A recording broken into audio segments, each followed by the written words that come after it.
एक जिंदा सांप राजा की लड़की के पेट में रहता था। सांप ने राजा की लड़की को अपने वश में किया हुआ था। जब रात होती तो वो कुछ देर के लिए राजकुमारी के मुख से बाहर निकलकर जंगल की तरफ चला जाता और सुबह होने से पहले ही वो फिर से उसके अंदर चला जाता। राजकुमारी इस बात से बिल्कुल अनजान थी कि उसके अंदर एक सांप ने डेरा डाला हुआ है। अनजाने में वो पूरी तरह से उस नाग के वश में थी। राजमहल में किसी को भी इस बात की भनक तक नहीं थी कि राजकुमारी के अंदर एक 7 फुट का सांप रहता है। सभी यही समझते कि पता नहीं राजकुमारी को क्या बीमारी लग गई जिसके कारण वो हमेशा अचेत रहती है। बड़े से बड़े वैद्य और हकीम भी इस बात का पता नहीं लगा पाए। लखन जब राजमहल के अंदर गया तो उसने देखा कि वहाँ पर बहुत सारे वैद्य और हकीम राजकुमारी को ठीक करने के लिए लगे हुए हैं। एक कोने में खड़े होकर चुपचाप लखन ये सारा माजरा देखने लगा। जब शाम का समय हुआ तो सभी हकीम और वैद्य धीरे धीरे करके वहाँ से चले गए। तब लखन राजा के मंत्री के पास गया और बोला, मंत्री महोदय, सभी अपना प्रयास कर चुके हैं, अब एक मौका मुझे भी दिया जाए।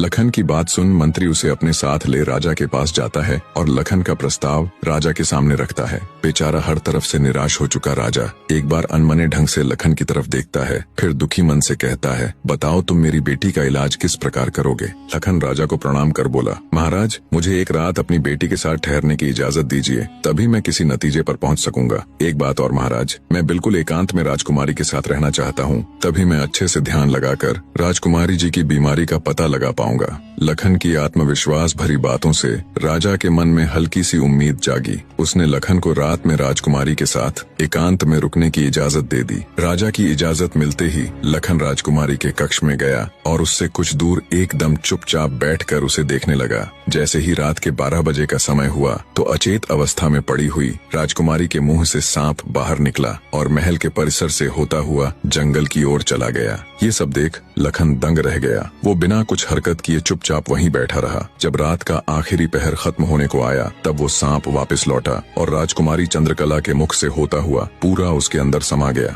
दम साधे लखन ये सारा माजरा देखता रहा। सारा माजरा देख उसे समझते देर न लगी कि राजकुमारी की सारी बीमारी की जड़ ये सांप ही है। सुबह हुई तो राजा चंद्रसेन डर और बेसब्री के मिश्रित भावों के साथ लंबे लंबे कदम रखता हुआ अपने मंत्री के साथ राजकुमारी के कमरे में आया और बेसब्री से उसने लखन से पूछा, बताओ लड़के, तुम किस नतीजे पर पहुँचे? क्या मेरी बेटी ठीक हो जाएगी? लखन बोला, महाराज, मुझे राजकुमारी की बीमारी का पता चल गया है और ईश्वर ने चाहा तो वो जरूर ठीक हो जाएगी। आप मुझे एक रात का समय और दीजिए और मेरे लिए एक तलवार, एक मिट्टी से भरी हुई बड़ी सी बाल्टी का इंतजाम कर दीजिए। लखन की बात सुन राजा को बहुत सुकून मिला। उसने मंत्री को लखन के द्वारा मांगा गया सारा सामान उसे देने का निर्देश दिया। अब सभी को इंतजार था तो बस रात का।